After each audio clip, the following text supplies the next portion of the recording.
اس کے رسول صلی اللہ علیہ وسلم کی اطاعت میں پوشیدہ ہے۔ ہمیں یہ کیسے پتہ چلے گا کہ اللہ تعالیٰ ہم سے کیا چاہتے ہیں؟ پھر اس کے بارے میں قرآن پاک میں مزید تاکید کی گئی، یا ایھا الذین آمنوا اطیعوا اللہ ورسولہ ولا تولوا عنہ وانتم تسمعون۔ اے لوگو جو ایمان لائے ہو، اللہ اور اس کے رسول کی اطاعت کرو اور اس سے منہ نہ موڑو حالانکہ تم سن رہے ہو۔ جب تم کوئی حکم سن لو، کوئی بات تمہیں پتہ چل جائے تو پھر جان بوجھ کر اس سے روگردانی نہ کرو، منہ نہ موڑو، نافرمانی نہ کرو۔ ولا تکونوا کالذین قالوا سمعنا وہم لا یسمعون۔ اور تمہارا طرز عمل، تمہارا رویہ، تمہارا طریقہ ایسا نہ ہو جیسا کہ ان لوگوں نے کیا تھا کہ جب انہوں نے کہا کہ ہم سن رہے ہیں، ہم نے سن لیا، حالانکہ وہ نہیں سنتے تھے۔ اس کا مطلب یہ نہیں کہ ان کے کام نہیں کرتے تھے، بلکہ اس کا مطلب یہ ہے کہ وہ عمل نہیں کیا کرتے تھے۔ انہوں نے عمل کر کے نہیں دکھایا۔ جب ان کا عمل ہی نہیں بدلا تو گویا انہوں نے سنا ہی نہیں، سنی انسنی کر دی۔ سورہ آل عمران میں اللہ تعالیٰ فرماتے ہیں، قُلْ اطیعوا اللہ وَاطیعوا الرسول۔ آپ ان سے کہہ دیجئے کہ اللہ کی اطاعت کرو اور رسول صلی اللہ علیہ وسلم کی اطاعت کرو۔ وَإِن تَوَلَّوْا، پھر اگر تم منہ موڑتے ہو، وَإِنَّ اللَّهَ لَا يُحِبُّ الْكَافِرِينَ، اور انکار کرنے والوں سے اللہ محبت نہیں کرتا۔ گویا جو شخص رسول صلی اللہ علیہ وسلم کی بات کا انکار کرتا ہے وہ اللہ تعالیٰ کی محبت سے محروم ہو جاتا ہے۔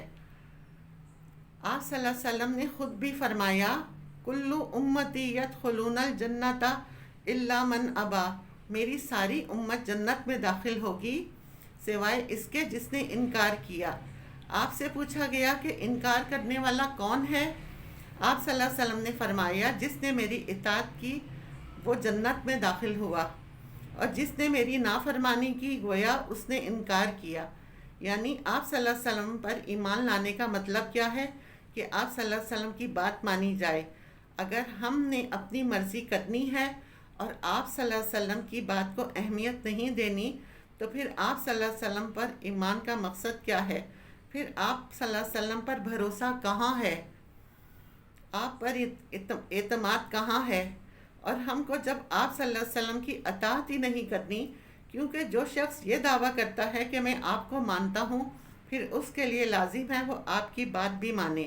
اور قرآن پاک میں ایسی آیات ملتی ہیں کہ جو لوگ اطاعت کرتے ہیں وہ بہترین صلہ پائیں گے دنیا اور آخرت میں، اور جو لوگ اس اطاعت سے منہ موڑتے ہیں قیامت کے دن سخت پچھتائیں گے۔ مثلا سورہ احزاب میں آتا ہے، یوم تقلب وجوہہم فی النار، جس دن ان کے چہرے آگ میں الٹ پلٹ کیے جائیں گے۔ جس طرح ہم کباب فرائی کرتے ہیں، ایک طرف سے کرتے ہیں پھر اسے پلٹتے ہیں، پھر دوسری طرف سے کرتے ہیں، اسی طرح جب وہ آگ سے منہ پھیریں گے تو پھر پچھلی طرف سے آگ ان کی طرف آئے گی اور جسم کے پچھلے حصے کو جلائے گی۔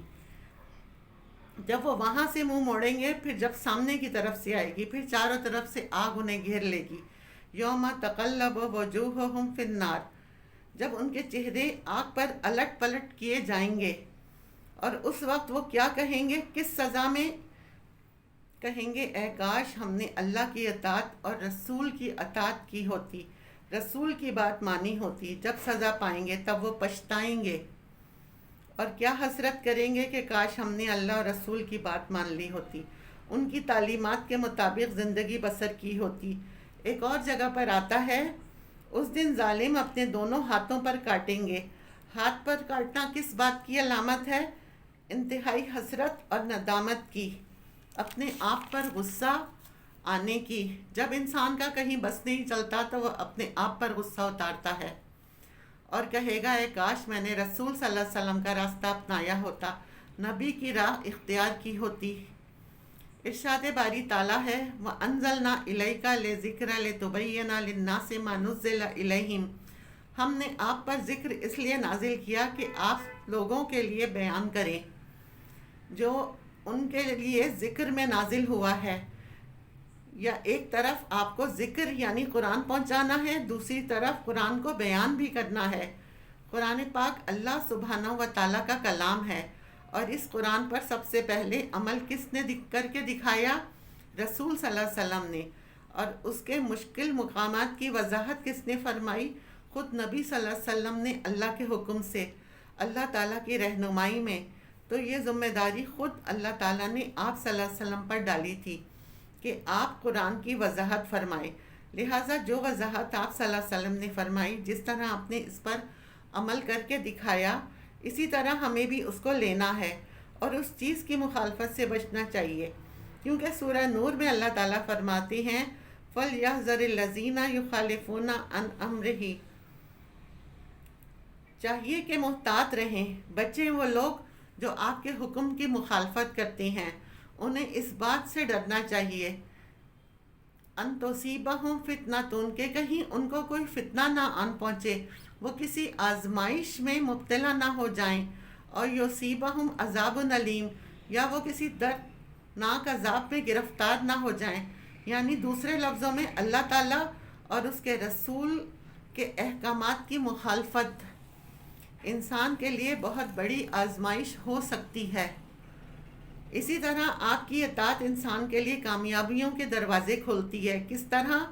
قرآن پاک میں سورہ نساء میں اللہ تعالیٰ فرماتے ہیں وَمَن يُطِعِ اللَّهَ وَرَسُولَهُ فَأُولَٰئِكَ مَعَ الَّذِينَ أَنْعَمَ اللَّهُ عَلَيْهِم مِّنَ النَّبِيِّينَ وَالصِّدِّيقِينَ وَالشُّهَدَاءِ وَالصَّالِحِينَ وَحَسُنَ اولئک رفیقا۔ جو کوئی اللہ اور اس کے رسول صلی اللہ علیہ وسلم کی اطاعت کرے گا، آپ کی بات مانے گا، تو ایسے لوگ قیامت کے دن کس کے ساتھ ہوں گے؟ ان لوگوں کے ساتھ ہوں گے جن پر اللہ نے اپنا انعام فرمایا۔ وہ کون ہیں؟ انبیاء میں سے، نیک لوگوں میں سے، صدیقین میں سے، شہداء میں سے، اور باقی عام صالح لوگوں میں سے۔ اور یہ کتنے اچھے دوست ہیں، کتنے اچھے ساتھی ہیں کہ جن کی رفاقت انسان کو میسر آئے گی، جن سے اللہ راضی ہو گیا، جن پر اللہ کا انعام ہو گیا۔ اللہ تعالیٰ انہی کے بارے میں فرمایا ہے صراط الذین انعمت علیہم، یعنی جب تک ہمارے دلوں میں اللہ اور اس کے رسول کی محبت نہیں، یہ محبت شروع سے مائیں اور اس اساتذہ اپنے بچوں کے دلوں میں ڈالیں، کیونکہ جب تک عقیدت نہیں ہوگی محبت بھی نہیں ہوگی، تو عمل کیسے ہوگا؟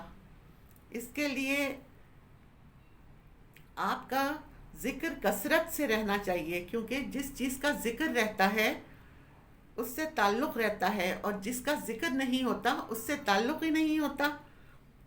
اس تعلق کو مضبوط رکھنے کے لیے، اس کو برقرار رکھنے کے لیے اس کا ذکر ضروری ہے۔ اللہ تعالی ہمیں اور آپ کو ثابت قدم رکھے اور ہمیں عمل کرنے والا بنائے، آمین۔ وآخر دعوانا ان الحمد للہ رب العالمین۔